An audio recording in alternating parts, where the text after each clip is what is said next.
Welcome to this episode of Bounded in a Nutshell. Remember to take a moment to click on the link below to donate to a very special organization. Figure Skating in Harlem is the first organization in the world to combine the power of education with the grace and discipline of figure skating. It is dedicated to developing confidence, leadership, and academic achievement in young girls from low-income backgrounds. The numerous stories of success from its alumni owe a great deal to the unique blend of mentoring and self-expression that is championed by FSH. Remember, no donation is too small or too large to keep the dream alive for these exceptional young girls. Thank you very much. Enjoy the show. All right, everyone. Welcome to today's episode of Bounded in a Nutshell. Introducing my guest today offers a conundrum. Trying to do justice to her influence leaves you feeling either inadequate or at best derivative. Kristin's impact in the world of voice, speech, can be felt in practically every classroom, rehearsal room, and theatre space in the world. Raised in the Orkney Isles of Scotland, Kristin studied at London Academy of Music and Dramatic Arts. She relocated to the US in the 60s, taking up residency at the Guthrie Theatre in Minneapolis. During that time, she also worked at the Shakespeare Festival in Ontario. As a vocal coach, she collaborated with such great directors as Harold Clurman, Alai Kazan, and Joseph Chaikin. In 1973, she, together with Tina Packer, founded the world-renowned Shakespeare and Company, teaching and directing many of the productions there. In the mid-90s, she left to develop her own approach to the voice technique, amongst other things, incorporating the use of Alexander technique in her training. During this time, Kristin wrote her seminal works, Freeing the Natural Voice and later, Freeing the Shakespearean Voice. In her illustrious career, she has taught, helped, or freed, if you will, such household names as Patrick Stewart, Donald Sutherland, Alfred Woodard, Angela Bassett, Bill Murray. What was that like? I really need to know what Bill Murray was like. Sigourney Weaver, Sam Rockwell, and Bernadette Peters. She has held the position of head of acting at Emerson College and is a professor emerita at Columbia University. In 2013, she opened the Voice and Training Center in Orkney, where she currently works with both theater and non-theater students. On a personal note, my love for Shakespeare, and indeed what understanding I can claim or pretend to have of him, is synonymous with the teaching of Kristin. Drilled into me from day one of drama school, developed and embedded in me through the voice and speech sessions with the likes of Cicely Berry and John Barton in the empty rehearsal spaces of the RSC, utilized and depended on in every performance from the Olivier to the amphitheater in Epidavros. Her teachings and challenges have been the beginning, middle, and indeed end goal of what I continue to strive for every time I get the opportunity. Kristin Linklater, welcome. Thank you. I feel a bit overwhelmed by myself. Are you? Well, that's always a good start, isn't it? Speaking of starts, how does Orkney bring us to Minneapolis, to New York, to the world, basically? Can you tell us a little bit about your growing up? Well, I grew up during the war, during the Second World War. In Orkney, and we were all sent away to boarding school. So I was sent away to boarding school in England, where I actually played my first Shakespeare role. I played Romeo at the age of 15 in an all-girl boarding school. And then I went to LAMDA probably when I was 17. And then almost immediately, I went out and did a little bit of rep theatre after I'd left, actually back in Scotland, St Andrews, the Byre Theatre. And then Michael McCohen, who was the principal of LAMDA, said to me, I think you're a teacher, not an actor. I was very annoyed at that. You can imagine. And why don't you come and train to be a teacher under Iris Warren, who was the main voice teacher at LAMDA. And I said, oh, yes, because I was very flattered. I was 21. And at the age of 21, I was teaching. I learned absolutely on the job. I sat in on a few of Iris's classes. There wasn't such a thing as teacher training in those days. And I then taught there for about 7 years, 6 or 7 years. And in the course of that time, there were quite a number of young American actors who came to train. They did a one-year course. And at that time, they said to me, nobody's teaching this kind of voice work in the States at the moment. And of course, the Actors Studio was dominant in the actor training. And they'd thrown out the skills work, quite rightly, because they were all the external skills of singing and dancing and elocution. And they did not lead to the truth of the emotional inner state that the Actors Studio was famous for. And you know, you've started me off. It's a very long story because I'm very old. But I eventually, when I was 27 years old, came to the United States. I said I would stay for 3 months and see if I could earn a living. And then I stayed for 50 years. All right. Well, I will help navigate you through what is just must be such a rich story. So you started you came over to the Guthrie. Is that correct? Was that your first posting? No, my first job was in New York at the first Lincoln Center Rep Company, which was set up to be the National Theater of America. They were always going to do that. And it was Elia Kazan and Robert Whitehead who were spearheading that. I had no idea who they were. I didn't know who Kazan was. This little know-nothing from London. Yeah. And literally, by the end of my first week in New York, I was down at the Lincoln Center going round taking notes on Jason Robards and was playing After the Fall. That was the production that day. Anyway, but then I started working with their young company. They had a training company at the same time there. And then about 6 months later, I started working at the Guthrie when Tyrone Guthrie was still the running artistic director.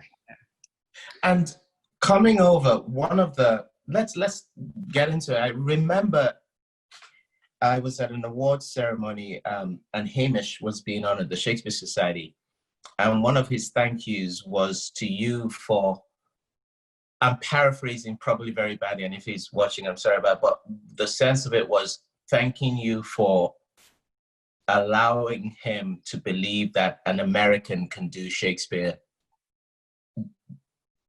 can own Shakespeare every bit as much as anyone else. You know, there's this mentality of the Anglophile sort of sensibilities, right down to, you know, sometimes American people with rich connections to their voice, as soon as they come to classical, whatever, sort of almost put on this English mid-Atlantic air of some kind. And I remember Hamish thanking you for giving him permission that he can be him, his voice, his accent, his whatever, and doing Shakespeare. So can I just ask you what it was like coming over as this young new thing from England to somewhere like the Guthrie and working with some of the names you would have been working with there in classical theatre, you know?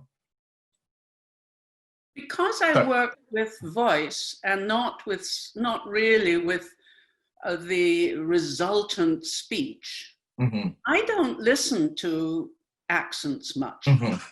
So I don't remember ever wondering why Americans spoke Shakespeare the way they did. I was working with their voices and with the meaning of the text. And and the Guthrie, I mean, I was very intimidated. I was working with Hugh Cronin and Jessica Tandy. I mean, these are names which young actors don't know anymore. Oh, I know, yeah. And Billy Caldwell. I mean, fantastically accomplished actors who were so humble, and they all came to the voice classes, and I would do private lessons with everybody 2 or 3 times a week. It was built in to the rehearsal schedule. Yes. as part of what everybody did. Right. And that was the same thing at Stratford, Ontario, when I went there, that the voice work was part of the rehearsal work. And that was extraordinary and wonderful. And I learned, I hadn't worked with a professional theater company before I came to America. Wow, yeah. And I learned, talk about learning on the job, as far as that was concerned. And I had the greatest teachers, Tyrone Guthrie himself, and then Michael Langham up at Stratford, Ontario, who knew their Shakespeare inside out. So what was the trigger from that to deciding to set up Shakespeare and Company? Oh, well, can I just back off? Because at the same time, because it wasn't all Shakespeare that I was doing. I was teaching at the first version of the NYU, what's now the Tisch School, which it wasn't then. And I taught there, and so I taught very much on the Lower East Side as well, and taught with a lot of the experimental theatre companies, and learned an enormous amount from Joseph Chaikin with the Open Theatre, with the Negro Ensemble Company, which was an extraordinary pioneering company at that time, with the Manhattan Project. So I was working both sides. I was working with the experimental theatre companies as well as with Shakespeare. And that was really for the first, at least the first 10 or 15 years that I was in the States. I also worked a little bit on Broadway productions. I worked on the first production of Hair, for instance, which I'm rather pleased with as part of my history. And then when Tina Packer came to the United States to raise money for this Anglo-American theatre company that she wanted to set up, Shakespeare company that she wanted to set up, and she and I started talking. And that wasn't till actually there were a couple of experimental sessions, if you like, 6 months, a year. The Ford Foundation was incredibly generous in those days. There was money. Can you imagine it? There was money for the arts. It was you had the Rockefeller Foundation, the Mellon Foundation, the National Endowment of. It was a great time. It was just, I had another guest yesterday who was talking about when she came over in the 80s. There was money to play with, to really experiment with, right? Yeah. The National Endowment for the Arts was created at that time. It really was a golden age of the arts in all sorts of ways. Now, I was very much a beneficiary of that. And so was Shakespeare and Company, the early days of Shakespeare and Company. So it really wasn't until 1977, 78 that the current version of Shakespeare and Company started up in Massachusetts. And what was your, if there was a manifesto, what would you, for those who don't know Shakespeare and Company, what was you and Tina Fey's if you were able to put it as a manifesto form, we were going to get at the real Shakespeare. We were going to get at the truth of Shakespeare. We were going to train. We're determined to train the company in a methodology and an approach to Shakespeare that would give it its own tone, its own genius. We thought we were geniuses. And we had the energy of thinking, you've got to think you're a genius. We've got to find some energy, enough energy because we had no money at all. The Ford Foundation gave a little money, but I would be racing down to New York one day a week to teach a 6-hour voice workshop in order to pay for bread on the table up in Massachusetts. Wow. We were living by the skin of our teeth. Right. And it was glorious. It was a magnificent time. It was my looking back on about 7 years there, where I say were my glory days, which I had more fun and more intense creative satisfaction than anywhere else. And would you say this intense joy and creative satisfaction, was that the not necessarily the beginnings, but the really codifying of the ideas for the, books, your seminal works that came out later? Was that the big learning? Well, actually, Freeing the Natural Voice came out the same month as my son came out, which was July 1976. I always like saying that. Yeah. So 76 was Freeing the Natural Voice, and I wrote that first. Mm-hmm. Funnily enough, I remember saying to myself and others, I need to get Iris's work down on the page so that I can move on. Well, I've never moved on. No. She is with me. The spine of her work, the architecture of her work sustains everything else that I've done, and I've done an enormous amount with it over the years. So that was that one. But the Shakespeare book, 1992, that was published, and that came out of the work at Shakespeare and Company. And I also got a Guggenheim, which was meant to help me write the book. Right. So I just wanted to get a very simple, straightforward approach to Shakespeare's text down on paper again, so that I could move on. Right. But which, you never did really. Like you moved on and you developed it, but Iris was never going anywhere, for you. Can I ask you, okay, let's touch on your work. I think it'd be and I'd probably be more wrong to try to formalize what your work. I can only speak of it in a personal way and then let you develop on what it is, because one of the things you talk about is the connecting the voice to the imagination, you say. Sort of attainable as it is, hard to describe, in many ways. I can't quite put it into words as to what that journey is, but you do know when you're sort of doing it and you feel when you're doing it. Can you, I remember Cicely Berriam talking about even using the sound of the word to get you somewhere. Can you talk a little bit about that, closing that gap or making that journey from voice to imagination or imagination to voice? The combination, see, all words, as I'm speaking to you now, these words are coming from my back brain in a series of images that are flashing so fast, I don't know they're images. By the time they turn to words, I kind of know what it is that I think.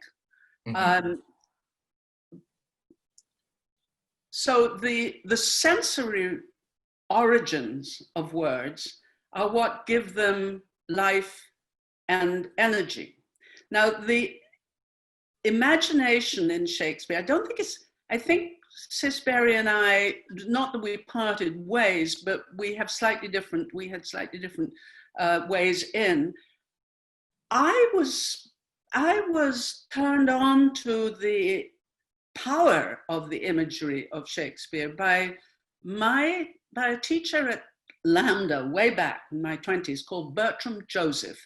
And his name has sort of disappeared rather, but he was an Elizabethan scholar, and he absolutely insisted that we visualized the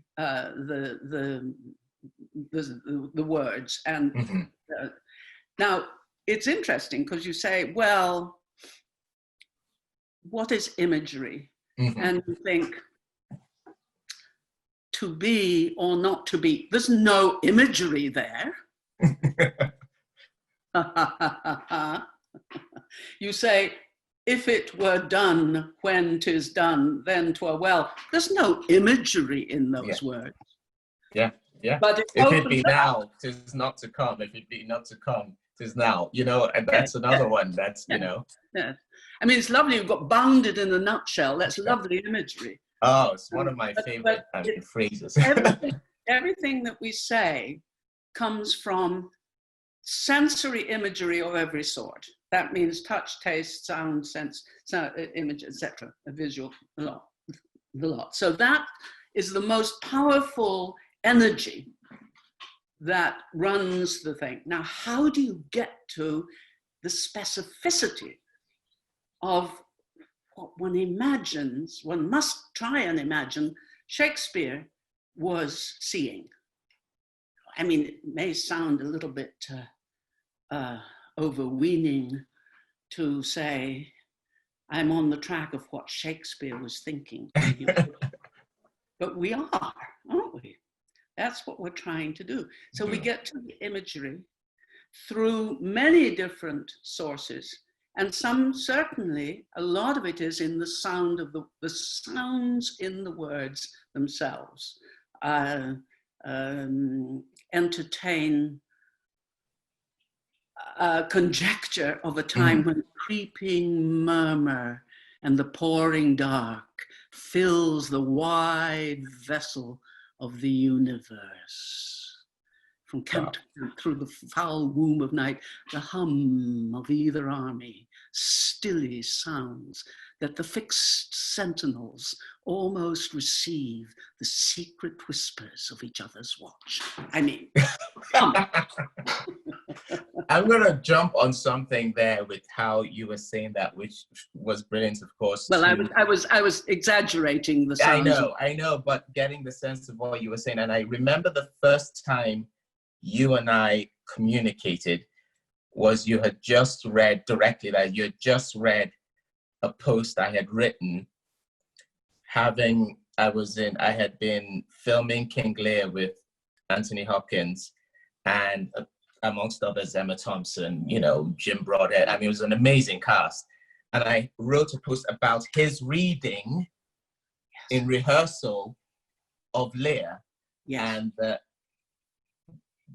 half remembered, half forgotten, the spat out, the chewed up, the sweat, the rigor of it coming to him and it coming out as it arrived, it came out. And I remember you wrote the most beautiful, and for me, I almost fell off my chair when I saw the note from you, and then finding out that it had landed with you, because first of all, it showed that your enthusiasm for this work is just incredible. But I was trying, and I think failing, to express what it did to me viscerally, but I was able to witness a kind of connection. And I'm not sure what that connection is, but what I do know is that he was living in every image he was describing. He was living, and I don't quite know why.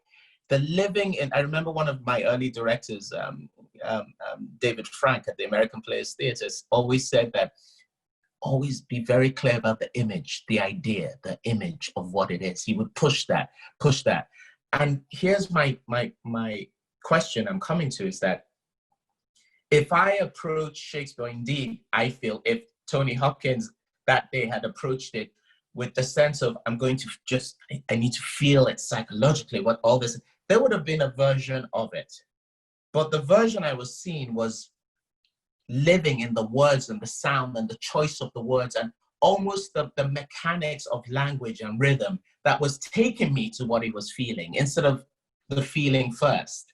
Am I making sense? Can you expand on that a bit? I certainly read in my way what it is you're saying, which is, you know, young actors are very often told, quite rightly, that there is no subtext in Shakespeare. Right. Yes. I mean, we could talk about that from many different angles. Yeah.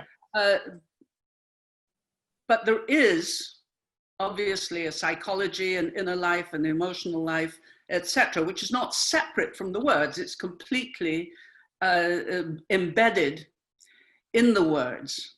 Mm-hmm. So when you hear it in that way, I mean, there are a couple of things that, as you were speaking, I wanted to respond to. One was that, you know, when we say imagination and imagery, for a lot of people, it's up here. But that's only one part of our brain. And down here in the gut, there are 100 million neurons. There's the brain. There's a brain in the sensory part of the body. It's not imagination to say that. It is an intelligence. So when you receive that immediacy of speaking that you were talking about with Anthony Hopkins, I don't know him well enough to call him Tony, Anthony Hopkins, it seems to me you were hearing him in your gut with all your brains, you know, the high road between this brain and that brain, absolutely alive. So it's whole body listening and whole body speaking and whole body imaging. It's not an imagination that takes you away from your body. It's an imagination that leads you into your emotional life in that moment. And that's what will arouse a full receptivity in the listener. I'm not sure if I quite covered your... Absolutely, because that receptivity you're talking about, I saw it in the room. There was, I mean, the way we knew we were experiencing, and I guess that's why, because we don't know how to put this into words, because it's not a cerebral thing. So we knew we were feeling so. I mean, to show the aftermath of it, the first phone call I made afterwards to my agent saying, I need to get back on stage. Do you know what I mean? That sort of effect it can have with you. And I think the sensory side is you said something that I really wanted to, is that the psychology isn't separate from the words. It's not like you do the words and then find the psychology or find the, it's in the saying and relating, I guess. Yes. With the words that all that stuff happens. The way you're talking now, both of us are talking with a great deal of passionate interest in what we're saying. And words and our bodies are reflecting, are operating on that stream of energy. And I think that's what we're on about. You sometimes see the kind of Shakespeare acting that does not work for me at all is the actor feeling things and emoting and psychologically, and then there's a kind of commentary at the side. Yes. So they're saying the words and they're acting like mad, but they're not happening together. That doesn't work. I remember I'm gonna swing back, but there's something about that thing you said with the words. Is I remember when rehearsing Hamlet and not sure whether I should be doing this guy or not. And I remember the first time, amongst the many amazing speeches, but I remember the first time we got to the end of the play, and you know, there's a special providence in the fall of a sparrow, and that those monosyllabic lines that come after, if it be now, 'tis not to come. If it be not to come, it will be now. If it be not now, yet it will come. I remember saying that, not knowing how I was saying it, not knowing when I was going to say it, not knowing, having any ideas of how to say it, and just saying it and just breaking down with a clarity, fighting to say the word and focusing entirely. And I remember that was the moment when I thought as an actor, I'm going to go through with this, because I got a glimpse of that connectivity you're talking about. Because and I feel that the journey for an actor in their work in general, but certainly when doing Shakespeare, the journey is to have those sort of moments as often as possible. I mean, it's just such a rarity when I feel I can drop in, as it were, into the language. Most of the time, your skill set will get you through the performance. Your skill set might even give you a pretty decent performance, but it's those moments of dropping in and not understanding, I feel, Kristin, because I don't understand why the monosyllabic nature, or the simplicity of that nature, or even the image, that nature, I don't understand it, but you sort of feel it. And I wonder whether that's part of the journey in in acting in general, is like going beyond just this brain, like you said, but feeling it and not being able to quite explain it, you know? Yeah. Well, there's a lot of work goes into, on many different levels, it goes into arriving at an acting experience such as you have just described.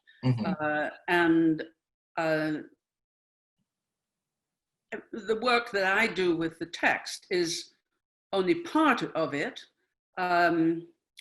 The fullness and wholeness of oneself being present in the situation of the actor is something you can determine. I think the actor can determine, I am going to be fully there. And then something has been set up between the brain and the body. And I'm sorry to talk again about neurons, but the neurons have been programmed. So they know the words that need to come. But what happens in the moment is the energy of that moment is a live moment. It's fresh, it's new. And the words are there, and they will always be slightly different as they come out according to your situation, your condition. And I think, I just wanted to, I don't know if that makes any sense, but it is that wholeness of being there. And I do want another huge influence on me as a teacher was an acting teacher at NYU called Peter Cass. And he's one of the holy madmen of acting. He died, I think, about 10 or 15 years ago, but he never wrote a book, so nobody knew anything about it. But he insisted that the actors flayed their skin off their flesh in order to enter into the extremity of, and mostly we worked on scenes that were in extremity, because they're such fun. So it was that absolute presence from the deepest source of oneself that had to be present. And that taught me as a teacher an enormous amount. And then I think as one rehearses and works on a role, then the pathways of expression start to form the behavior of the brain, and it's that way round rather than the brain telling the body what to do. So would you say then a lot of the exercises, I mean, the progression exercises that you've introduced and taught us over the years, they're about bringing you to the present, to be there? Absolutely. Ultimately, if you were to say what they're about, these different techniques of making sure that you're there, present in the moment. Yeah, which is not as easy as it sounds. It sounds at all, no. Because we're all liars. Yeah. We'd all rather be somewhere else. We're all protecting ourselves one way or another. So you have to kind of, I think, you have to kind of recognize, oh yeah, well, I've got to strip stuff away. I've got to strip stuff away. I've got to strip it away because I need everything that I am. One of the things that you're doing now in your institute in Scotland is that, I don't know if that's such an official word, institute, teaching in Scotland, is you're not just teaching actors, you're teaching people from every walk of life. And I saw in an interview you were talking about how, a baby is born and it has a pang, was the word you used, and it screams and then it gets milk. Yeah. And then we grow a little bit older, and then that pang comes and it screams and it's told by its parent, you can't scream if you want what you want. So the toddler and onwards from there starts learning to, quote unquote, suppress the voice.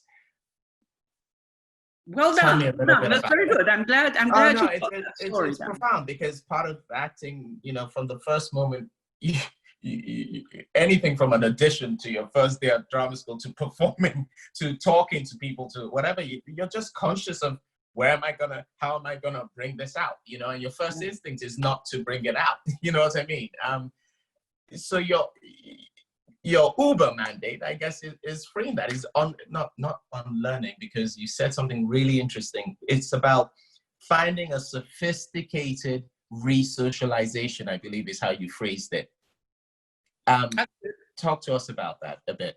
A sophisticated research. I said that, did I? Yeah, you impressed yourself. Yeah, because the idea is that you're not trying to you're not trying to say, hey, just scream and shout whenever, because that's what you were as a baby. You're saying actually, as you get older, you find a way of tapping into that, but knowing when to use it, you know? Well, that's the thing, is that it's to be free of your inhibitory habits. But then you have to say, what am I free for? I can be free from my inhibitions, but what am I free for? Well, I'm free for interaction with others. And that's when it becomes wonderfully complex, because you're entering the community of other human beings. And as an adult, you can, your mind expands into the understanding of other minds. And in that way, I think well, let me personalize it. My freedom to speak, my freedom to feel is there so that I can tune in to what's going on with my listener. So the interaction is the most important thing. The circulation of information from me to another, and then something else will emerge from that. And of course, that's very much like acting. But exactly, in terms of the kind of work that I do here in my voice center. Center is a better word. I wanted to call it a voice farm, but they wouldn't let me do that. Oh, really? No, that would have been really bad. In the voice center is that people come from all walks of life, and we've had people from over 35 different countries. Can you imagine coming to my little film? And they come because they're now adults. They know that they have been corseted, constrained in some way, which they don't understand, which is manifesting in their voices. And then when they come to be able to release those inhibitory tensions, that is so that they can enter into conversation in a community that is, as I just said, the circulation of information, and with any luck, in small pockets of energy. That's a civilization. That's a little bit of a civilization. Now that's when I'm thinking positively about life. Right. I mean, a lot of people think I'm free to speak. It's in order to close down other people's speaking. Right.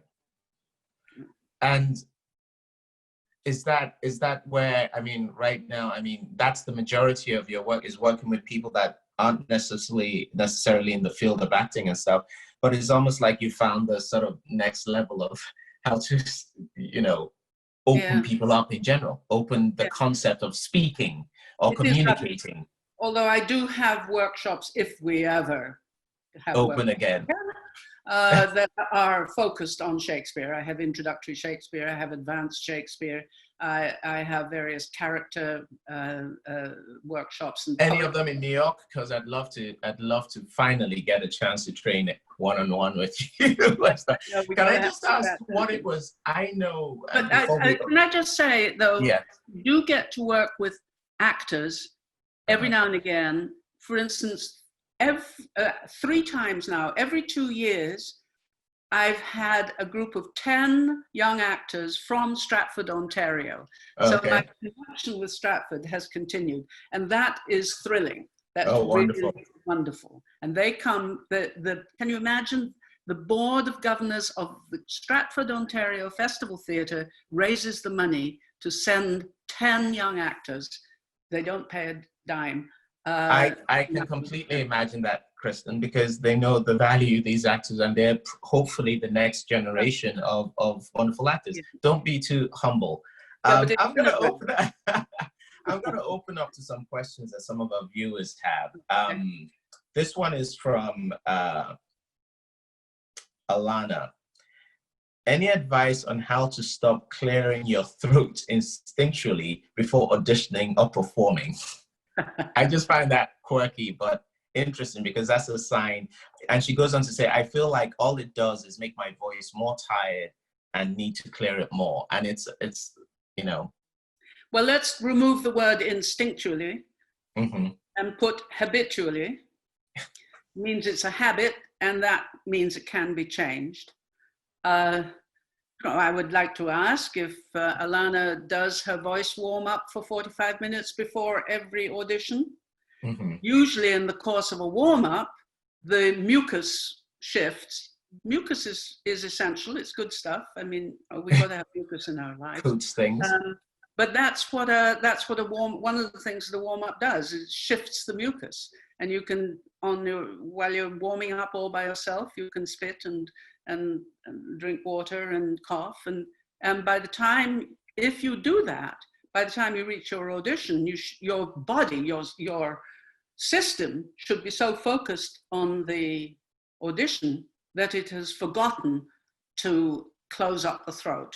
I just want to pick up on the thing of a good warm-up because failing to do a good warm-up is my real life equivalent of being the nightmare actors have of being naked on stage or something. Do you know what I mean? Yeah. Like a good one, I mean, it was drilled into me, I guess, at places like the RSC and the National, that, you know, at least an hour, an hour. So what you're talking about, the habitual repetition of that and knowing that is your routine, it's doing constant work in a way that you can grow. I mean, tell us a little bit about, for you, if you were a young student came up, and what would be the most important piece of advice you'd give them about a warm-up? About a warm-up? Yes. Do it. I mean, the thing is, almost anything would be better than nothing, but mostly during the day, we are operating under a very narrow set of energies. We get things done. The voice is utilitarian. It's giving information. It doesn't have to come from any deeper in the body than the throat. So that's its habitual exercise. That's not going to do you any good in an audition or on stage. So the warm-up is warming up yourself to open yourself to deeper parts of your system, your emotional life, your imaginative life, your visceral life, your physical life, so that you are enlarged. And we get diminished by ordinary everyday life. So a warm-up is to get yourself back to who you really are, which is a fullness of voice, body, intellect, and emotion. All of those, the 4 instruments in the actor's quartet. That's beautiful. A question from Alana. How do you feel theatre will change after this moment in time, i.e. great isolation? What is the artist's job moving forward? And if voice is reaching people, how do we in a medium that puts a screen, how do we use it in a medium that puts a screen between us? No, I cannot, how on earth would I know? How on earth would I have any answer to that at all? I can barely switch my computer on, you know. I mean, all you young things. Let's use that, the computer. You've mentioned your views about social media and the computer and maybe that getting in the way of some of the stuff you're trying to do with your work. You know, you've mentioned that we get lost on the computer screen and all that stuff and not opening up ourselves and stuff. Is that something you feel? Well, I mean, because you're obviously exercising the frontal lobes. You're exercising this clever little bit here. The human voice has moved steadily out of the body into the head, and now it's moving out into the ether. So we're digitizing our communication. And that means that as far as I'm concerned, is that the connection with human life is I love the word, etiolated. I'm going to use that word. Anyway, I've never heard that word before. Let's say. So I have no answer to that question at all. Yeah. The young people are going to have to figure it out themselves. From Samantha, how do you channel your vulnerability in your voice and use it as a strength? Oh, well, without vulnerability, you haven't got any strength. Your vulnerability is your strength. And then you have to have a strong mind to partner with the strong emotional life that you have. So it is the emotion fires up the brain, and then the brain helps the emotion to express itself in words. Words are the great safety, but if words take over and close off the access to the emotion, then they're empty, hollow symbols. So it's the absolute equality of emotion with intelligence, with brain. No, intelligence is the whole thing, with brain, with thought. Thought and feeling managed. I had one of the people who were watching the show the other day talking about how whenever she opens up and allows herself a vulnerability, it expresses itself with a deep anger. With anger. With anger. And she saw that as a problem. And I didn't, because I was saying to her how when I get really angry, actually, I start to cry. I almost go the opposite way. Do you know what I mean? And tears, and I can't stop them. What advice would you give to actors in general about allowing who they are and how they react to things, rather than trying to dictate that according to what they think the character should be? Let's say, at what stage of rehearsal or preparation are we talking about? I do think that when one is working on a speech, if it's got big content to it, one should let oneself go to the extremity of the anger, the extremity of tears, even if it seems not to be really applicable to the situation and to the character. But you need to get it out. And then you can put the reins on.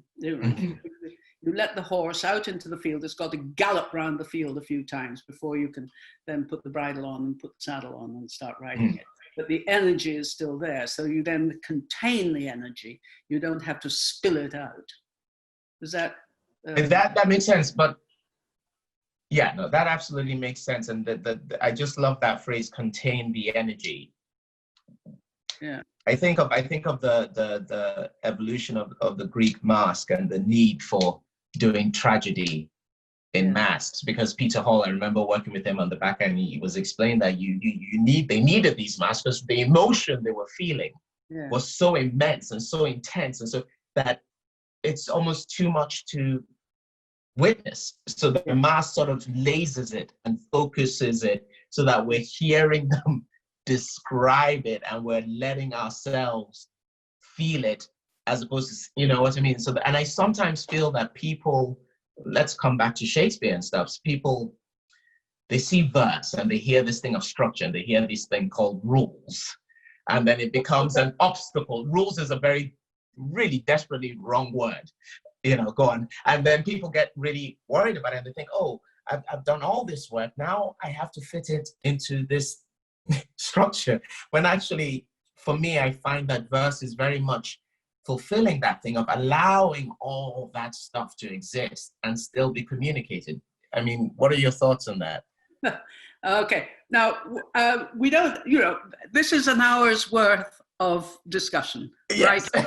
And I can't wait to watch you work on those sonnets on Friday. I can't wait. But I do want to just encourage everybody to throw out the word rules and substitute the word clues. Clues. The verse structure provides clues to the shape of the thought, to the way the character is thinking. Yeah. Or the way Shakespeare, I would even go so far, thought the character was thinking. And the verse structure is a liberation into real thought. Okay.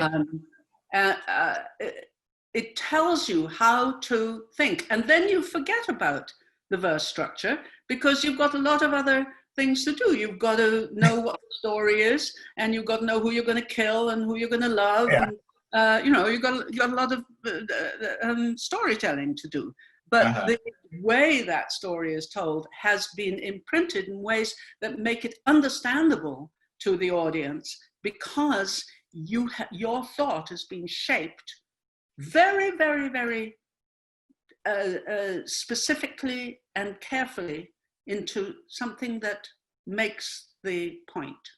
You made a point. One of the things I love about certainly with Shakespeare, but a lot of classical is the speed of thought of the characters, the wit, the cleverness, and I think that's partly why we're attracted to them, is the ability to express things in a way that we can't, but have such accessibility to it. And often, some of the speeches you gave, some of the things we've just mentioned today, the magnitude of the ideas and emotion that must be happening for someone to say those words is what we're attracted to, is that you found a way of voicing them, so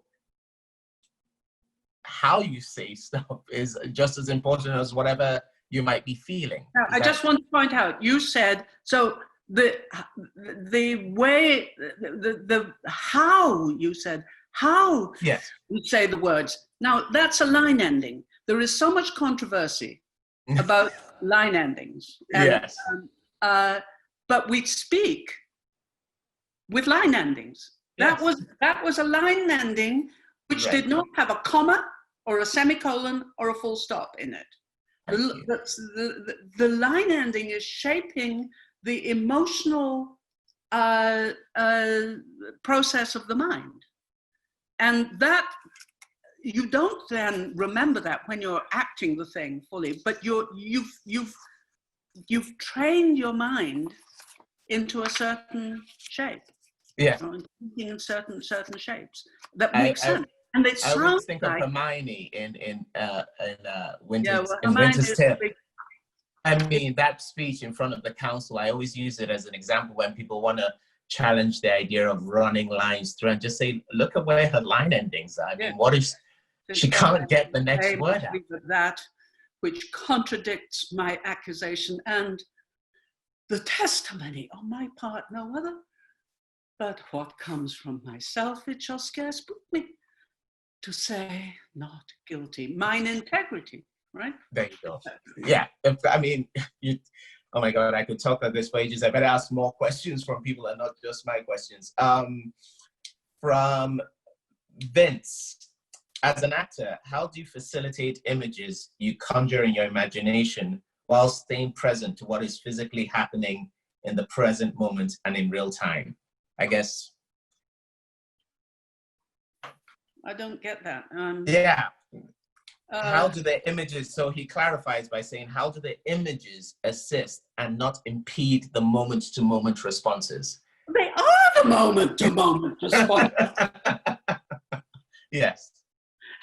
What? Vince? What are you thinking? They are the moment-to-moment responses. This is how that character responds. Yes. With that imagery. It's not separate. Imagery isn't decoration. It's the emotional thought. And I think that's part of what we say that phrase. Again, it's not the right word, but I get what thinking on the line.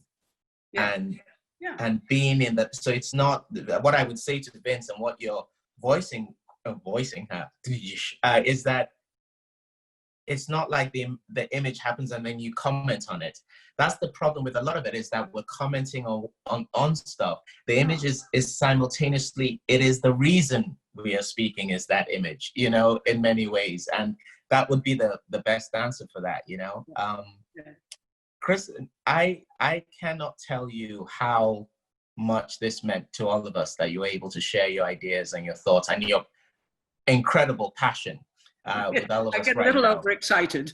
Oh no, I adore it, and I can't wait to see that transferred into your master classes and your masterclass on Friday at 11 a.m. again, in which, as you guys who have been watching will know, that a few students will have a wonderful opportunity to work one-on-one with the legend that is Kristin. It's been an absolute joy finally talking to you face to face, sort of face to face. I will be watching in awe in the masterclass, and there if you need me on Friday. And let's try and meet in person at some point. It's just been too long for someone that's been in my life so constantly. Yes, well, we'll have to do that. We'll have to do that. And thank you. What fun this has been for me, and really enlivening. I feel plugged in again to the New York theater energy. Yeah, fantastic. And I don't know if Michelle is able to, or people listening to this, can you just all unmute now and thank and applaud our amazing guests? Thank you. Thank you so much. Kristin. Hey.